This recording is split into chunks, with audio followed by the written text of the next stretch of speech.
Es un honor poder iniciar la discusión filosófica en este foro. Ojalá que todo salga bien y que logremos, como pedía el subsecretario, un proyecto importante para nuestros jóvenes. Empezamos. Empiezo con una cita de un filósofo alemán, Gadamer. Dice él: en escuchar lo que nos dice algo y en dejar que se nos diga reside la exigencia más elevada que se propone el ser humano. Recordarlo para uno mismo es la cuestión más íntima de cada uno.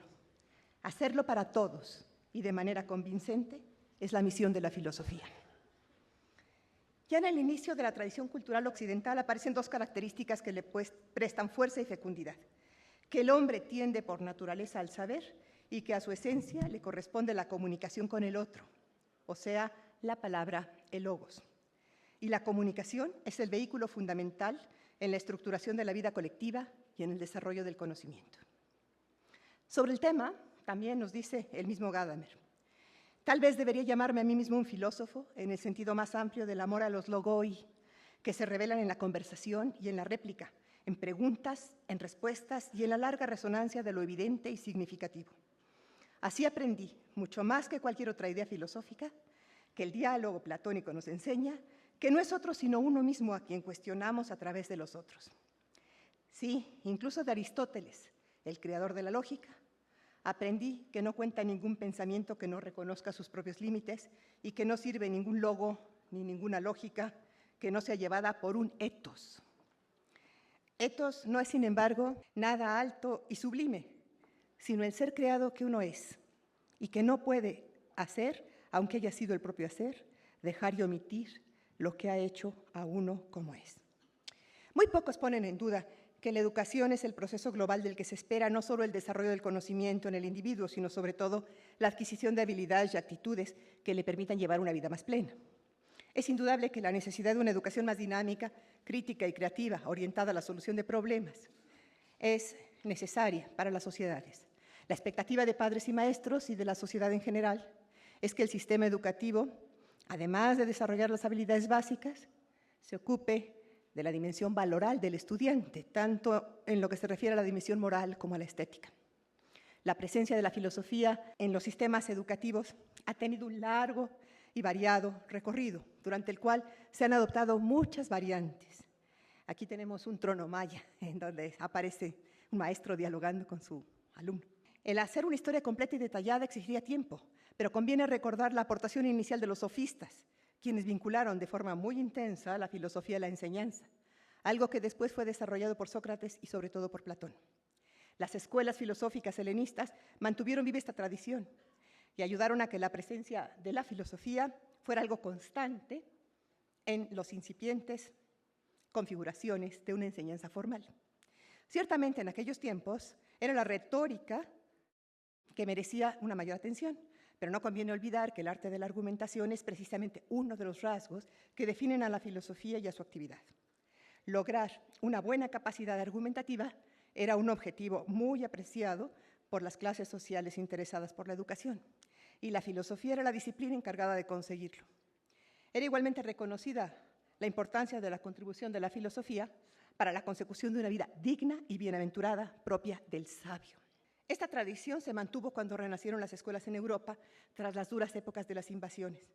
Desde los primeros tiempos de la Edad Media, con Isidoro de Sevilla, se diseña un plan de estudios que en su primera parte, el Trivium, incluye una fuerte presencia de la filosofía y, una vez más, de la retórica. El modelo se mantiene durante toda la Edad Media, con algunas modificaciones, sobre todo relacionadas con los cambios de las preferencias por unos autores u otros. Se mantiene la importancia de la filosofía en el Renacimiento y hasta llegar a la Edad Moderna. Ya hablemos de planteamientos muy estructurados, por ejemplo, los presentes en la Ratio Studiorum de los jesuitas, o planteamientos más abiertos, como los que defiende Montaigne. Siempre el hecho es que la filosofía desempeña un papel significativo para conseguir algo que con mucho acierto definía muy bien el propio Montaigne. Lo importante es conseguir cabezas bien hechas, no cabezas bien llenas. La discusión de los temas clásicos de la tradición filosófica, abordada con la metodología propia de la investigación, filosófica misma es tan importante que podríamos decir que es casi una condición necesaria para conseguir que los alumnos desarrollen precisamente las capacidades cognitivas y afectivas que son imprescindibles en sociedades complejas que pretenden vivir según principios democráticos. Ahora bien, para esto no basta con que la filosofía esté presente, pues puede estarlo de formas que nada tienen que ver con esta orientación general de la que hablo. Es imprescindible que la filosofía se enseñe de una determinada manera, coherente con esos objetivos irrenunciables. De lo dicho anteriormente se deriva fácilmente que un objetivo primordial de la actividad filosófica es siempre conseguir que las personas lleguen a ser personas más razonables. Es más, algunas de las propuestas actuales de didáctica de la filosofía más sugerentes que ya mencionó el representante de la UNESCO, como es el caso de la elaborada por Matthew Lipman y sus colaboradores, Filosofía para Niños, reivindica que ese es precisamente el papel central de la actividad filosófica en el aula. Lograr que los alumnos aprendan a pensar por sí mismos, en colaboración con otros, de forma crítica, cuidadosa y creativa, constituye uno de los objetivos centrales de todo sistema educativo que se precie. La filosofía es una de las disciplinas que mejor puede ayudar a conseguirlo, de modo tal que su olvido en el currículum puede tener consecuencias muy negativas para las sociedades. La preocupación por la calidad del razonamiento, característica de la filosofía, tiene una doble vertiente. Por un lado, evitar los errores que habitualmente se cometen al argumentar y, por otro, mejorar la capacidad de dar razones para avalar nuestras creencias, nuestras ideas y nuestras conductas. El interés por mejorar el razonamiento no debe ser propio solo de los filósofos, sino de todo ser humano, y siendo el proceso de filosofar el paradigma del pensamiento dialógico estricto, es necesario incluir en los sistemas educativos. Sócrates modela para nosotros la filosofía como práctica, como forma de vida que todos podemos emular, pero para lograrlo es preciso hacer accesible la filosofía a los jóvenes, y ello por 3 razones. Primero, porque reconocemos su derecho a todos los logros de la cultura humana. Segundo, porque la filosofía tiene una función que ninguna otra disciplina puede cumplir tan bien como ella en el desarrollo integral del ser humano. Y finalmente, por la necesidad de formar ciudadanos para la vida democrática, lo que se logra a través del diálogo regido por el proceso de argumentación y por la práctica de actitudes solidarias en el aula. A diferencia de la conversación, el diálogo filosófico es una forma de investigación que nos obliga a seguir su curso, marcado por el proceso argumentativo. Los participantes deben razonar a fin de seguir el hilo de la argumentación. Conforme avanza, cada movimiento exige otro más. El descubrimiento de un dato ilumina el camino hacia nuevos datos. Una aseveración nos obliga a descubrir las razones que la apoyan. Una inferencia impulsa a explorar los supuestos que están bajo ella. Una distinción hace surgir la cuestión de los criterios que la avalan. Cada uno de los interlocutores descubre en el otro una fuente de ideas y conocimientos que le ayudan a moderar su propio pensamiento. Por otro lado, conviene recordar que el diálogo es un discurso en el que cada uno de los participantes tiene presente al otro o a los otros y pretende establecer una relación vital y mutua con ellos. Los otros son, para cada participante en el diálogo, personas concretas y dignas de respeto. Aparece así la dimensión ética del diálogo filosófico, tan importante para autores como Buber, Gadamer y Habermas. Hablar y escuchar implica reciprocidad, tolerancia y respeto. En el hecho de ser escuchado y escuchar, el yo se trasciende a sí mismo a la vez que sabe de sí mismo. Dar la palabra al otro es reconocerle el derecho de significar por sí mismo al mundo lo que correlativamente me significa a mí como libre y creador. Dirigir nuestra palabra al otro implica asumir la responsabilidad sobre lo que decimos y hacemos, ya que toda palabra auténtica es transformadora. De este modo, la dimensión ética está inscrita en la misma estructura del diálogo. El diálogo requiere un momento de negatividad, de hacer a un lado el propio punto de vista para enfrentar el del otro, es decir, arriesgar nuestro propio punto de vista en el interés por la búsqueda de la verdad. Este es el momento de la escucha, al que sigue el momento creativo. La verdad que va surgiendo en este proceso nunca está terminada, se va construyendo en el contexto intersubjetivo, riesgoso, contingente e histórico de ese impulso humano para lograr el entendimiento común, la comprensión. Los seres humanos iniciaron su proceso de civilización en el momento en que empezaron a desarrollar su razonabilidad. El nacimiento de la filosofía coincide así con la culminación de un proceso de desarrollo y perfeccionamiento del pensamiento en la que éste se volvió sobre sí mismo. Es decir, los hombres empezaron a pensar sobre su pensamiento, surgiendo Así, esta disciplina que considera modos alternativos de acción, creación o pensamiento. A fin de descubrir estas alternativas, los filósofos examinan sus supuestos, cuestionan lo que se da por hecho y especulan imaginativamente tomando en cuenta marcos de referencia más comprensivos. Por eso la filosofía aplicada a la educación alienta y capacita a los estudiantes para involucrarse en el cuestionamiento crítico y la reflexión a fin de generar soluciones creativas a los problemas que enfrentan. Es claro que la filosofía se presenta desde el principio con un marcado carácter crítico, que desconfía de las apariencias y quiere ir al fondo de las cosas y de los problemas, acentuando la reflexión de tipo abstracto. Es ese talante de crítica constante en el que se sitúa la genuina actitud filosófica y posiblemente el rasgo que mejor define ese aire de familia que identifica a los filósofos. Retomando una tesis clásica de Platón, el filósofo es una persona movida por una profunda y radical pasión erótica por la sabiduría, renunciando a cualquier supuesto previo y centrando su actividad en el conocimiento. Entre los filósofos, como he dicho antes, podemos apreciar un aire de familia, el impulso originario que surge del asombro y del amor, de la rigurosidad y la pasión a un tiempo. Pero muchas veces las divergencias entre las diversas perspectivas filosóficas son importantes. En todo caso, no se puede renunciar a la exigencia de poner en cuestión los propios supuestos de los que se parte, de indagar en el fundamento de nuestras teorías y concepciones de la filosofía misma. Parece, por tanto, que podemos decir que la filosofía es una actividad cuyo punto de partida y de llegada es aclarar lo que se va a hacer cuando se hace filosofía. Podríamos decir que es una actividad teórica que vuelca gran parte de su actividad sobre sí misma. Por eso es una actividad metacognitiva, en la que pensar sobre el propio pensamiento constituye un núcleo importante. Kant hablaba ya de una filosofía popular y otra académica, que podemos llamar también exotérica y esotérica. Por una parte, esto ya también hizo referencia el representante de la UNESCO, hay una actividad filosófica que parece ser del dominio público y que todas las personas están interesadas en realizar. Basta con que se reúna un grupo de personas amigas para comprobar la facilidad con que, iniciada una discusión sobre algunos de los problemas tradicionalmente filosóficos, sobre, por ejemplo, la verdad o el bien,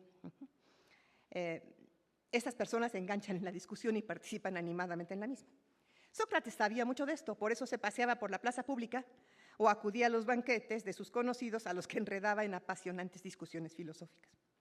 A los jóvenes atenienses, como a los jóvenes y no tan jóvenes de la actualidad en nuestro país, les atraen esos diálogos, tanto por el tema como por la manera de plantearlos. Las personas todas necesitamos dotar de cierto sentido coherente la actividad de nuestra vida, de tal modo que las piezas encajen y que el proyecto personal tenga orientaciones claras. Somos seres inevitablemente abocados a buscar el sentido de nuestra vida y en gran parte esa tarea es siempre una tarea filosófica, aunque puede tomar otros derroteros. Todas las personas, especialmente los niños increíblemente, con enorme facilidad, se interesan y se preguntan por las grandes cuestiones como la realidad, la verdad, el bien o la belleza, así como por el propio destino y la inevitable muerte que espera al final del ciclo vital. Se ha mencionado la pregunta de quién soy. Recuerdo ahora una pequeña niña alrededor de 7 años que me dice un día, oye Tere, mi mamá es mentirosa. Le digo, ¿por qué? Me dice, bueno, no es mentirosa, es que no me oye. Le digo, dame un ejemplo. Y me dice, es que yo le pregunto quién soy y ella me responde María, pero yo no le pregunté cómo me llamo, porque eso ya lo sé. Imagínense la profundidad de pensamiento y la preocupación de esta pequeña, que si nosotros mantenemos vivos en la educación, se va a perpetuar durante toda la vida, haciendo de nosotros personas más reflexivas y más humanas.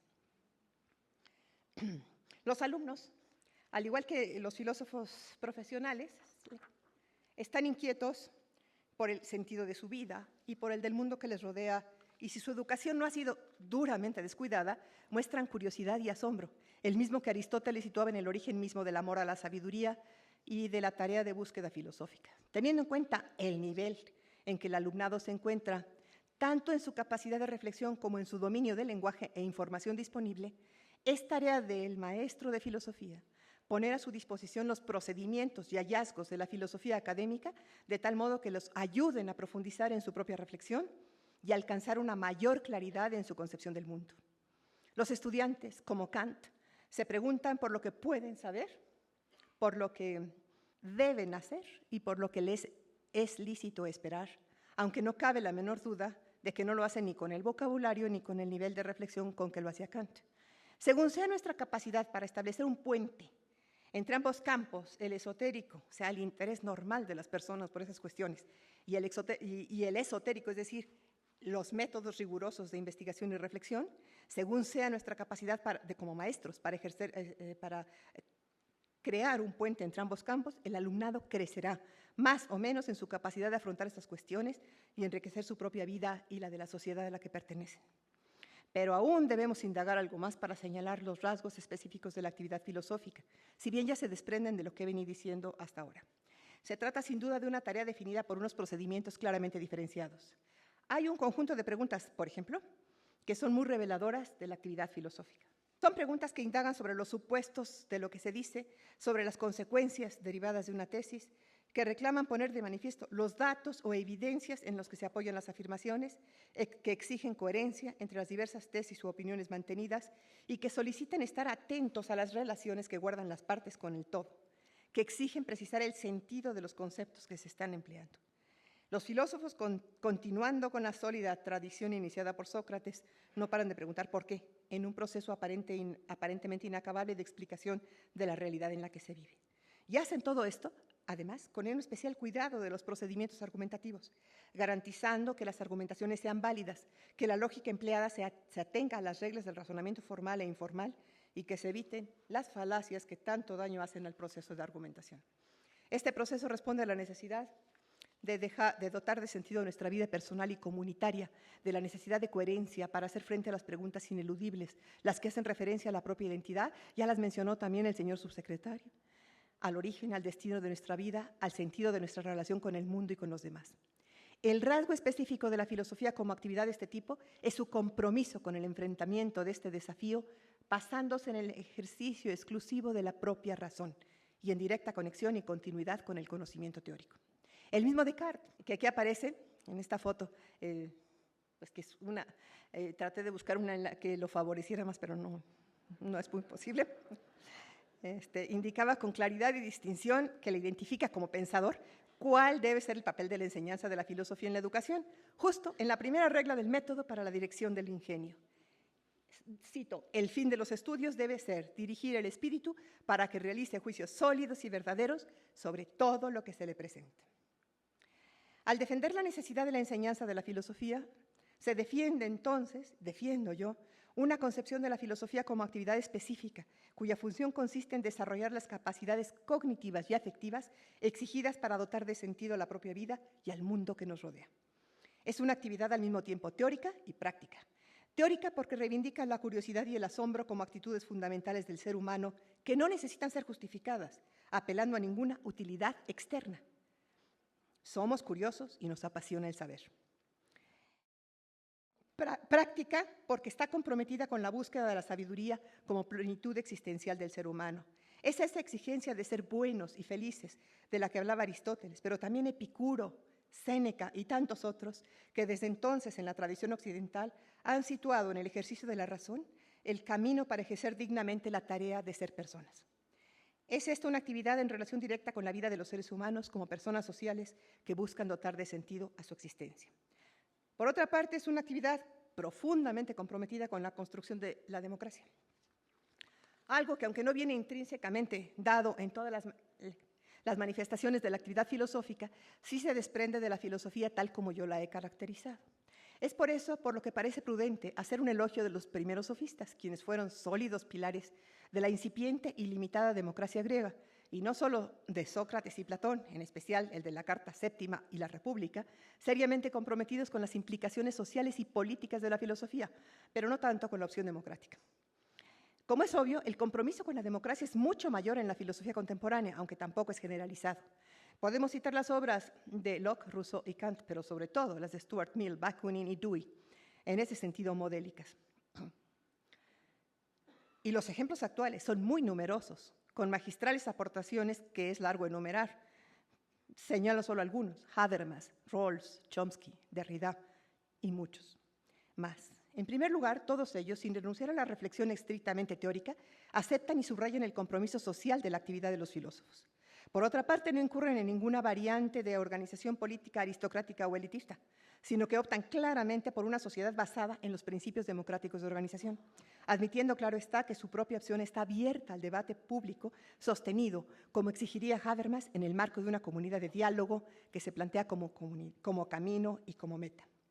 La opción por la democracia como forma de vida es una opción que toma partido por un determinado modelo de sociedad, en el cual, precisamente, la discusión filosófica de los supuestos y formas de organización del propio sistema político es un ejercicio fundamental. Es una opción que se recoge en la propia reflexión de las posiciones de otros filósofos cuyo compromiso democrático ha sido nulo o a veces negativo. A algunos autores, ni siquiera, dado a la época a la que pertenecían, ni siquiera contemplaron la democracia como una opción, por lo que difícilmente pudieron aportar ideas al respecto.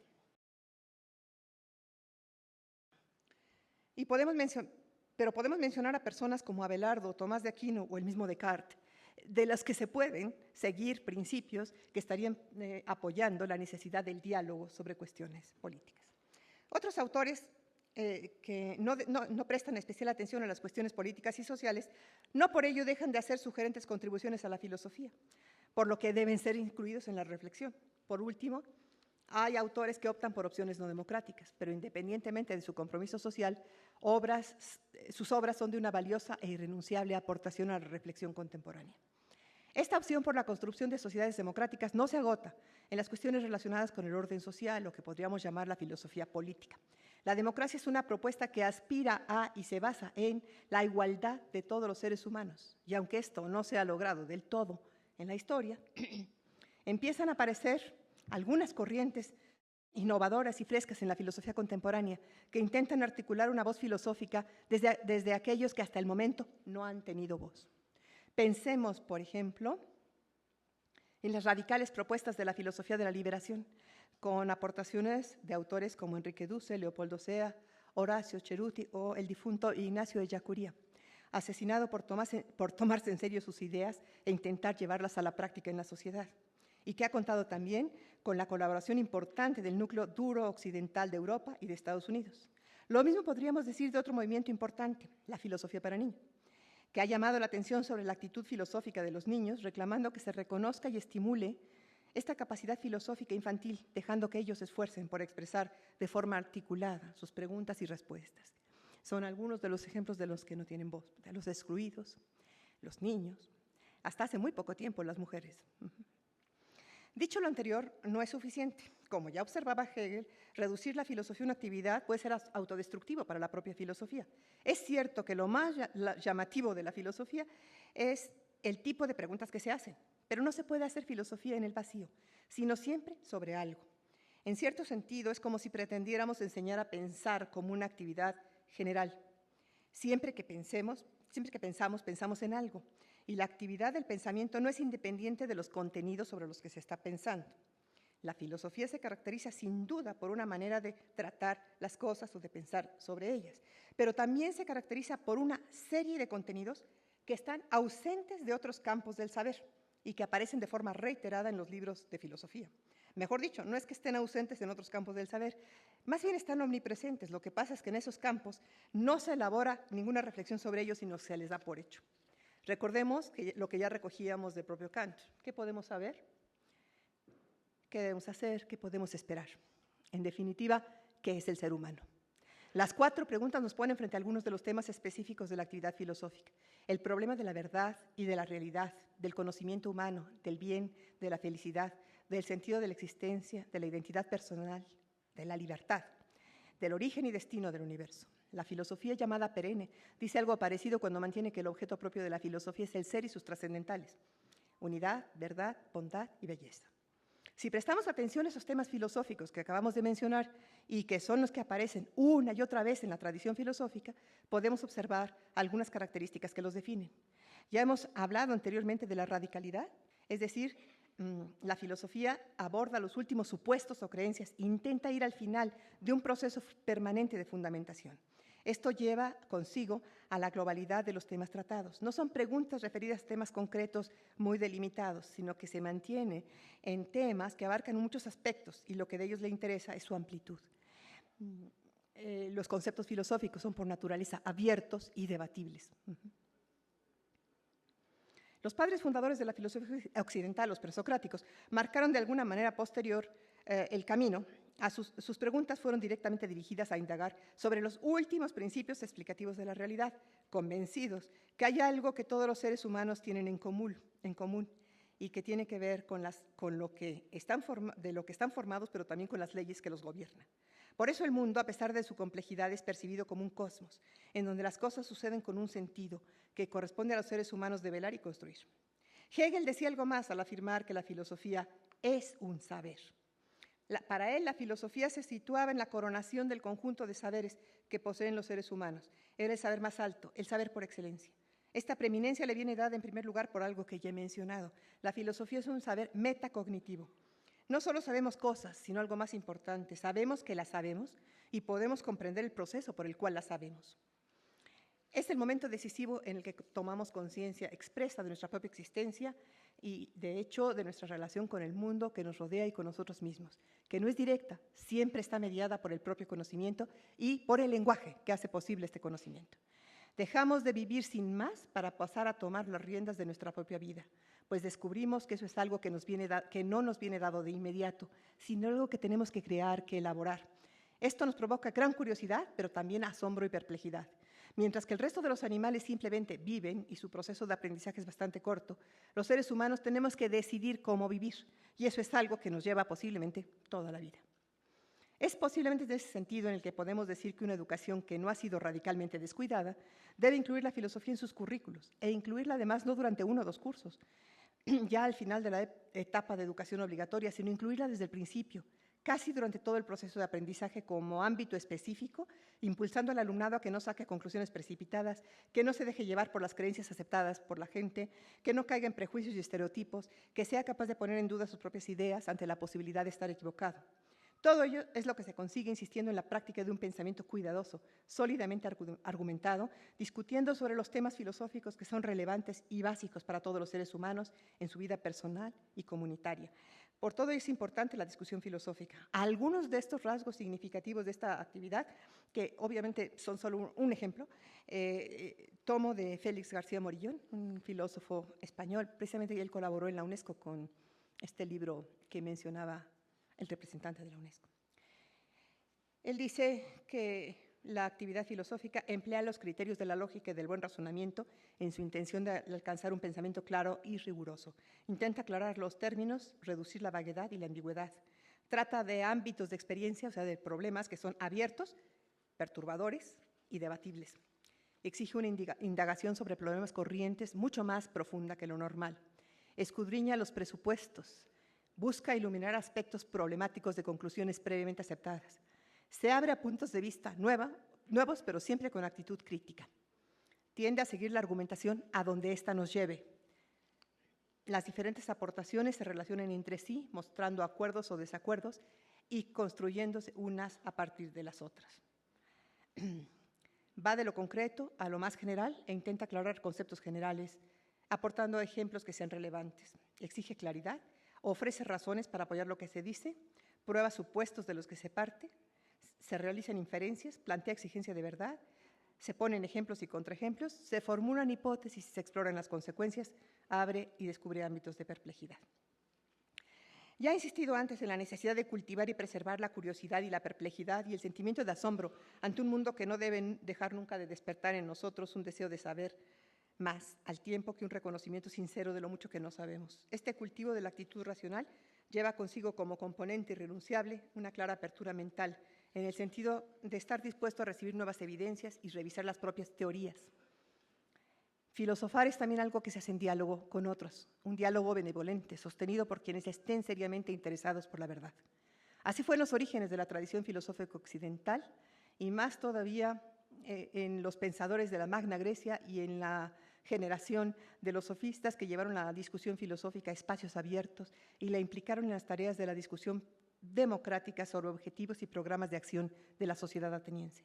Lo hacían por una doble convicción, que los seres humanos somos esencialmente sociales y que solo llegamos a ser lo que somos por el lenguaje en el seno de una sociedad. Al mismo tiempo, la reflexión filosófica libre de dogmas previos que cierren el recorrido de la tarea de pensar en algún momento del proceso es una actividad que solo puede ser realizada en pública discusión, en diálogo con otras personas. Esta situación se refleja en dos tendencias filosóficas. Por un lado, tenemos la llamada atención sobre la naturaleza relacional del ser humano, es decir, la importancia del diálogo. En ese sentido, son contundentes las reflexiones de autores como Buber, Rosenzweig, Nedoncel, Mounier, Ricoeur o Levinas.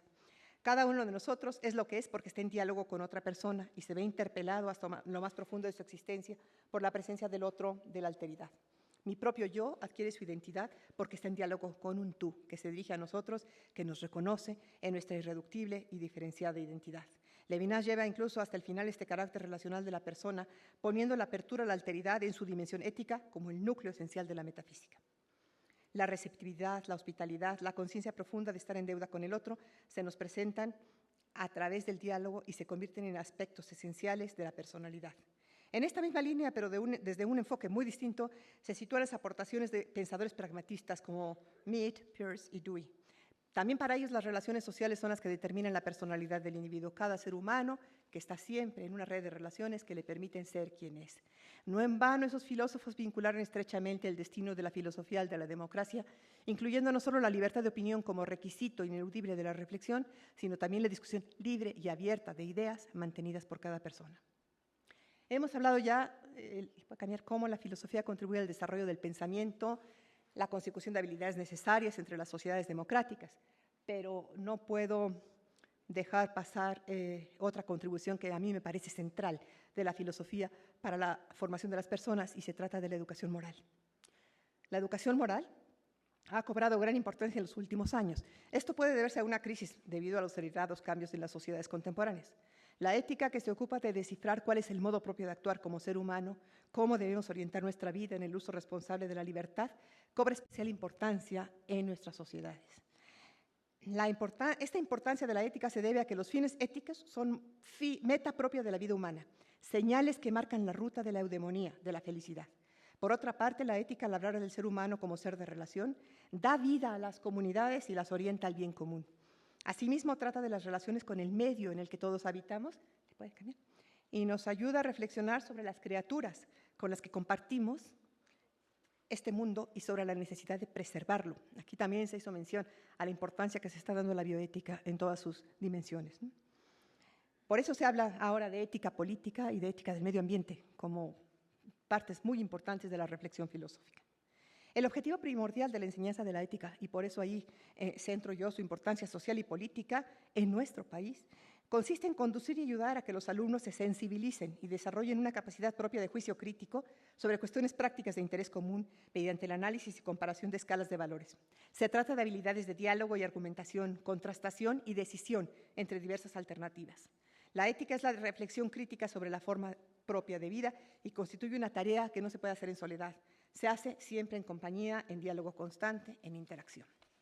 Se trata de formar una conciencia ética ampliada, capaz de ir más allá de los intereses egoístas o grupales, e incluso nacionales o meramente antropocéntricos.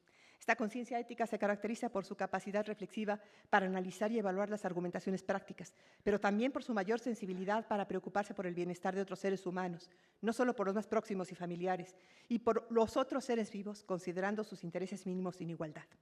Lograr que nos interesemos por los problemas comunes del mundo en que vivimos y que no seamos indiferentes ante las injusticias y ante el sufrimiento de otros seres vivos, humanos o no, que padecen las consecuencias de las decisiones de las personas por sus acciones u omisiones.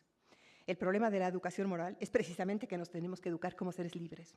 El título mismo del texto que publicó Lauresco lleva esto como un punto central. Nos tenemos que educar como seres libres. Si la moralidad fuera un asunto de conocer las reglas y obedecerlas, pues sería muy fácil la cosa, porque la educación moral se limitaría a desarrollar en los estudiantes la escrupulosidad para seguir estas reglas de manera acrítica. Pero la moralidad no es tan simple. No es tan claro que haya reglas para cada situación. Tampoco lo es que la aceptación acrítica de algunas reglas contribuya al desarrollo de la persona, a su autocreación, a su autopoiesis como seres libres.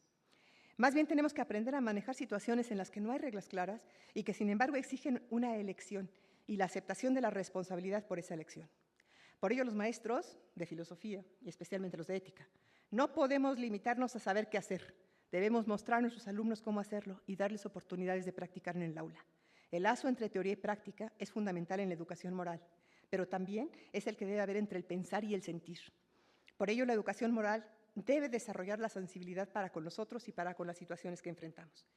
Para esto es indispensable recurrir a ejemplos cotidianos y a situaciones reales del entorno, pero también es necesario conducir a los alumnos más allá de su ámbito local para pensar los problemas de orden nacional, internacional y ecológico, así como desarrollar en los alumnos la habilidad para imaginar situaciones hipotéticas. Asimismo, la discusión ética requiere el desarrollo de destrezas para buscar y analizar información en los diversos medios sobre hechos reales y, ante todo, para estar atento a los sucesos políticos, sociales y ambientales del mundo entero. La enseñanza de la ética no puede restringirse únicamente a lo conocido y al ámbito más próximo de los alumnos. Por consiguiente, la estrategia general de enseñanza debe ser al mismo tiempo local y global, real e hipotética, e incluye la participación de estudiantes en diálogos disciplinados, retándolos a pensar acerca de conceptos centrales de la tradición filosófica, lo que desarrolla su capacidad de pensar bien y por sí mismos, de tal modo que cuando enfrenten los problemas morales puedan pensar razonable y responsablemente para resolverlos.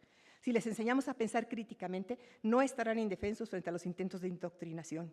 Si les enseñamos a escuchar cuidadosamente a otros, tomando en consideración lo que dicen, aprenderán a respetar otras perspectivas, pero sabrán apreciar las ventajas de la objetividad. El propósito de la educación moral será desarrollar en los estudiantes la capacidad de elaborar buenos juicios morales, que se caracterizan por el cuidado y el respeto para los procesos de investigación moral. De esta manera, el aprendizaje será profundo y arraigará duraderamente hasta convertirse en algo parecido a lo que Aristóteles llamaba hábito o segunda naturaleza, o lo que algunos expertos en educación moral de la actualidad llaman hoy carácter. Asimismo, se busca fomentar determinados afectos o sentimientos morales que llaman muchos autores, sin los cuales es difícil que arraiguen estos hábitos. Aprendemos a tener sentimientos de culpabilidad, a avergonzarnos de lo que hacemos e indignarnos ante la injusticia o las malas acciones que vemos o padecemos, a admirar las conductas que consideramos esforzadas o heroicas y a desarrollar la empatía y la simpatía. Todo ello imprescindible en una buena educación moral. Necesitamos formar, pues, una conciencia ética ampliada. Pero la aportación más importante, además de insustituible de una asignatura de ética, es ayudar, como ya dije antes, a la formación del juicio moral de los alumnos. El juicio moral abarca dos grandes aspectos. ¿Lo puede cambiar? Por un lado, hace referencia a los valores que rigen nuestra vida e implica, por tanto, que aprendamos a valorar las cosas, reconociendo cuáles son realmente valiosas, cuáles no, o lo son menos, aprendiendo al mismo tiempo cuál es la dimensión moral de esos valores y cuál es el tipo de persona que nos gustaría llegar a ser y el mundo en el que nos gustaría vivir. El objetivo es que los jóvenes utilicen las herramientas y métodos de investigación filosófica sobre un concepto abierto y problemático para perfeccionar habilidades tales como delimitar el problema, detectar inconsistencias, afirmar evidencias, sacar conclusiones válidas, construir hipótesis y emplear adecuadamente los criterios para resolver situaciones problemáticas. El cultivo de las habilidades dialógicas de razonamiento, de investigación, de organización de la información y de traducción tiene como objeto facilitar el buen juicio. De esta manera, los alumnos aprenderán a objetar el razonamiento débil, a construir argumentos sólidos, a aceptar la responsabilidad sobre sus contribuciones, a respetar otras perspectivas, a practicar la autocorrección y, finalmente, a desarrollar el buen juicio en el contexto del diálogo. Además de las conductas cognitivas, en este proceso se desarrollan también conductas que muestran el desarrollo de valores, tales como escuchar con respeto a lo que otros dicen, alentar a los demás a expresar sus opiniones, tomar turnos para participar, cuidar los procedimientos de la investigación, así como a cada uno de los participantes, y comprometerse con aquello en lo que se cree, apreciar la armonía y la belleza del mundo y de las creaciones humanas. Nos movemos en un mundo de valores sobre el que es necesario reflexionar y optar. La educación moral es parte integral de todo proceso educativo. Y como ya dije, la moralidad no se puede limitar a conocer reglas y aplicarlas. Tiene que moverse en ese proceso de diálogo para ir captando poco a poco nuestra propia tesitura moral. Por otro lado, el diálogo filosófico facilita el entendimiento entre diferentes culturas, tanto en su aspecto formal como en su aspecto de contenido. Nos permite descubrir la existencia de múltiples interpretaciones del mundo que dan lugar a la existencia de diversas comunidades y culturas. En nuestro país creo que eso es especialmente importante, porque tenemos una riqueza cultural enorme, una heterogeneidad enorme, y creo que no le hemos puesto la atención adecuada. Esto aporta más que la superación de barreras lingüísticas, apunta a la superación de las barreras culturales e ideológicas. Mediante el cultivo de las habilidades desarrolladas por el diálogo filosófico, la traducción, Podemos entender lo que el otro dice sin falsearlo por nuestros prejuicios culturales o sin verlo a través de valores inherentes a la propia cosmovisión. De este modo se desarrolla la empatía, la capacidad de ponerse en el lugar del otro, de considerar las diversas perspectivas, imaginar distintos modos de pensar, lo que constituye un impulso fundamental para promover la educación intercultural. En su más reciente libro, ¿Por qué la democracia necesita a las humanidades?, publicado en 2010, la reconocida filósofa Martha Nussbaum argumenta a favor de la pedagogía socrática como un componente necesario de la educación en sociedades democráticas. Nos recuerda la crisis mundial en la educación, que para solucionarse requiere, dice ella, cambios radicales en lo que se enseña a los jóvenes en dichas sociedades, especialmente en los países que han descuidado la importancia de la filosofía, las humanidades y las artes, y las han reducido o aún eliminado de sus planes de estudio. De acuerdo a Nussbaum, la educación debe tener 3 objetivos: preparar a los jóvenes para la ciudadanía democrática, prepararlos para un empleo productivo y para vivir de manera plena y significativa. En su texto se centra en el primero de esos objetivos, en la cuestión de la ciudadanía democrática. Y nos dice que la democracia requiere 3 tipos generales de habilidades: la habilidad de pensar críticamente, la habilidad de trascender lealtades locales para enfrentar problemas globales como ciudadanos del mundo y la habilidad para imaginar de manera empática los predicamentos de otras personas. Todas estas habilidades, nos dice, se adquieren mediante una educación humanística fuerte. En resumen, la filosofía se caracteriza por la utilización de procesos de argumentación racional en un clima de tolerancia, escucha y respeto. Se centra en los problemas tratando de acercarse a una comprensión sistemática del mundo que nos rodea y de nosotros mismos a fin de dar sentido. La enseñanza de la filosofía debe potenciar en el alumno la capacidad de crítica y cuestionamiento de los saberes recibidos, así como la posibilidad de integración de todos esos saberes parciales en un sistema global en permanente proceso de construcción y reconstrucción, y puede contribuir a la formación de personas críticas, creativas. ¿Le puede pasar? ¿Otra vez? ¿Uno más? Críticas creativas comprometidas con su propio desarrollo moral y con el de otras personas y dispuestas a colaborar en la construcción de sociedades más justas. Termino con esta cita, precisamente de este libro, la Declaración de París de 1995, que está en este libro también. Dice así: la filosofía es una escuela de libertad, ya que no solo elabora instrumentos intelectuales que permiten analizar y comprender conceptos fundamentales como la justicia, la dignidad y la libertad, sino que además crea capacidades para pensar y emitir juicios con independencia, incrementa la capacidad crítica para entender y cuestionar el mundo y fomenta la reflexión sobre los valores y los principios, por lo que toda persona tiene el derecho al estudio libre de la filosofía. Muchas gracias.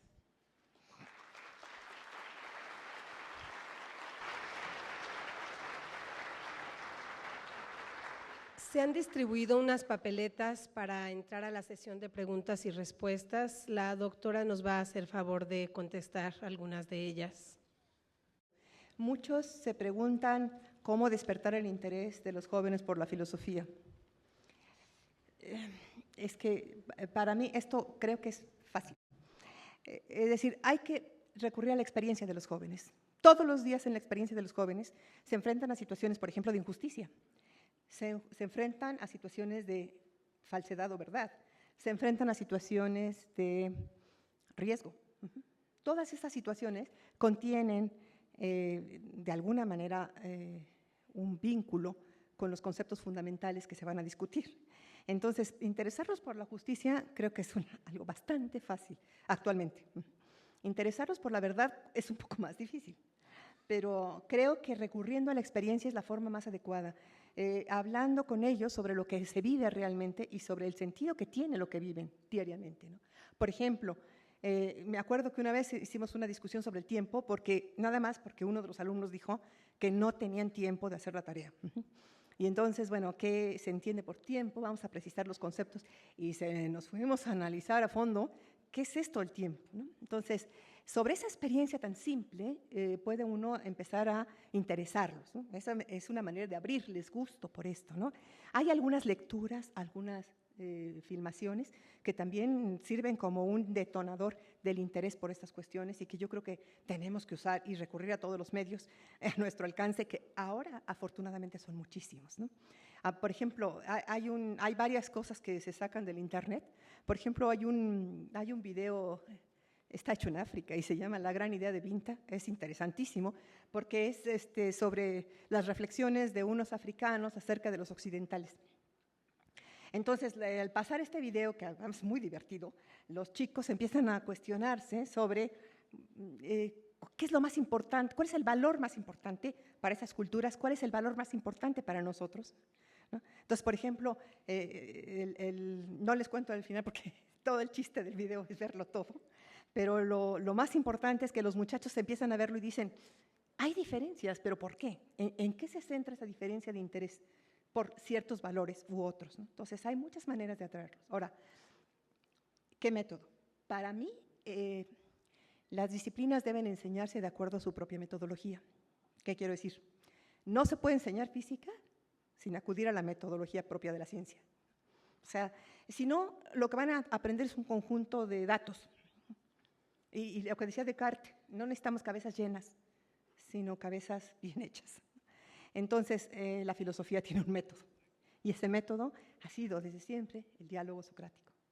Entonces, claro, cuidado, porque algunos maestros dicen, yo ya lo hago porque platico con mis alumnos. No, cuidado, no es una conversación. Aquí tenemos que estar bien atentos a cuáles son los movimientos argumentativos. No se deben dejar pasar conclusiones apresuradas, se deben buscar los supuestos, se deben de buscar las relaciones entre una y otra aportación. Y claro, eso implica trabajo. Pero eso se queda en los chicos. Ellos van aprendiendo también el uso de esta metodología filosófica y la van extrapolando a otras áreas y sobre todo a su propia vida. Entonces, para mí, no hay otro método más que el que ya está dado, que es seguir el cuestionamiento filosófico punto por punto con nuestros estudiantes, tomándolos tan en serio como podemos tratar a nuestros colegas en los congresos especialistas de filosofía. O sea, tratando sus ideas con ese mismo rigor. Creo que esto, además, desarrolla en ellos la confianza en su propio proceso de pensamiento, lo cual es invaluable, porque es algo que muchos no se sienten muy seguros, ¿no? de que sean capaces de pensar bien. Cuando ellos se dan cuenta de que lo hacen en el aula y de que pueden ir aprendiendo a mejorar sus procesos, creo que, bueno, ¿cuál es mi filósofo preferido? Pues quién sabe, está bien difícil, ¿no? Yo diría que Sócrates, pero quién sabe, ya estoy dudando, tengo muchos otros. Que si se puede encontrar en alguna página esta conferencia, no sé. No, por el momento no, porque apenas la acabé ayer. ¿Bajo qué escuela filosófica se ubica el enfoque de competencias? No, el enfoque de competencias no parte propiamente de la filosofía. En la filosofía se habla de habilidades de razonamiento, se habla de valoraciones, o sea, es otro el lenguaje que se utiliza en el campo filosófico. Entonces, yo creo que uno de los retos, hay un panel sobre competencias, uno de los retos que va a enfrentar ese panel, no es mi papel ahora meterme en ese reto, pero ese reto va a ser cómo se traduce el lenguaje propio de la disciplina a este nuevo lenguaje de competencias. Creo que esa es la cuestión.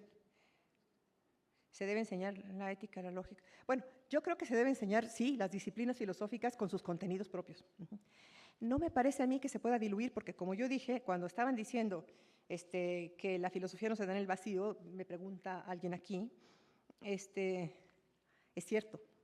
El diálogo filosófico se desarrolla con mayor profundidad cuando se aborda sobre conceptos filosóficos, porque los conceptos filosóficos son muy distintos a otros conceptos, y las preguntas filosóficas también lo son.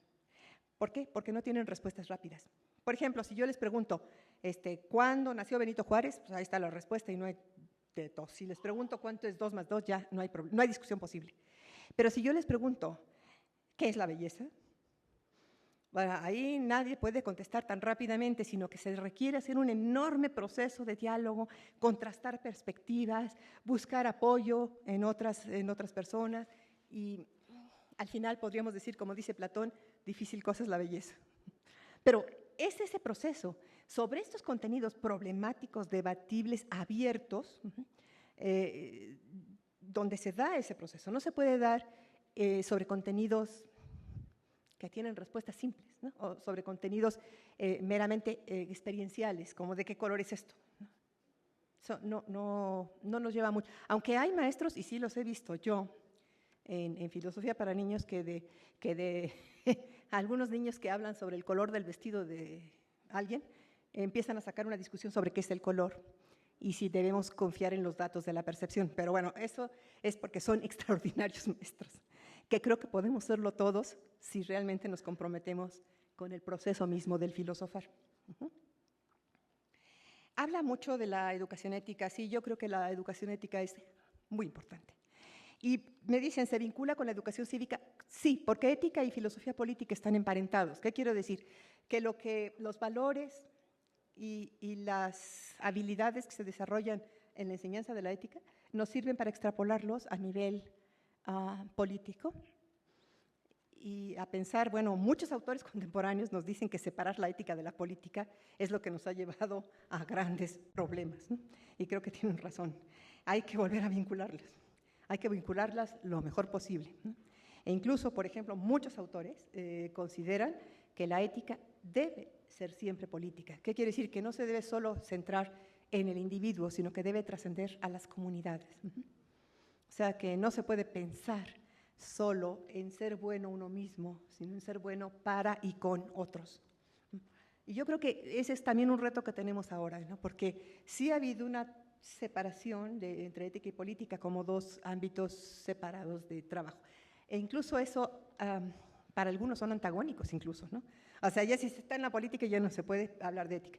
Entonces yo creo que esto es un error enorme y que tendríamos que pensar en la manera de hermanar esto y de hacer ver a los chicos que hay una continuidad entre lo que es mi bien y lo que es el bien de la comunidad en la que vivo y lo que es el bien del mundo en el que yo me desarrollo, ¿no? Entonces sí creo que hay que vincularlos. ¿Y cómo hacerlo? Bueno, yo creo que parte de lo que ya anunció el señor subsecretario en este foro es que vamos a tener una tarea enorme, que es la tarea de cómo prepararnos nosotros como profesores de filosofía para que los jóvenes reciban el mayor fruto de todo esto. Y creo que pues es una tarea que no podemos eludir, que tenemos que participar, porque es importante para nuestro país, es importante para el mundo. Y pues no sé, yo creo que lo de las competencias, pues sí, creo yo le pido por favor aquí al profesor que si nos espera para que alguien que sepa un poco más de esto les diga. Yo pienso en filosofía, siempre se ha hablado de habilidades, de razonamiento o de pensamiento, o de destrezas cognitivas. Se ha hablado también de valores y de actitudes y de afectos que están vinculados a la ética. Entonces, saber cómo pudiéramos nosotros vincular esto con las competencias es uno de nuestros retos, que ojalá se resuelva y nos ayude con este problema que tenemos enfrente. Y bueno, la cuestión de la innovación, ¿no? Bueno, si los seres humanos debemos de decidir cómo vivir, sí, tenemos que decidir cómo vivir, eso creo que no nos queda de otra, o sea, por más que uno no quiera y quiera que otros le digan cómo vivir, llega un momento en que uno se da cuenta que uno es libre y por tanto responsable de su propia vida. Y en ese sentido los chicos lo tienen que aprender y lo más pronto posible.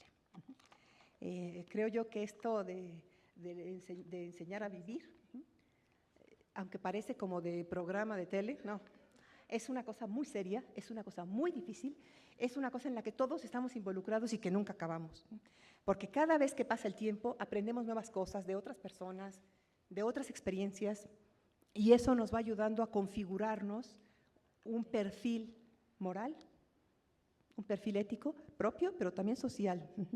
Entonces eso es lo que es uno de los retos de la enseñanza de la ética. Creo que, bueno, traté de responder, pero después, a lo mejor más adelante, pudiéramos debatir un poquito más en los foros. Gracias. En este momento se le hace entrega a la doctora Teresa de la Garza por su participación en el foro un reconocimiento. Por favor, un aplauso. Gracias.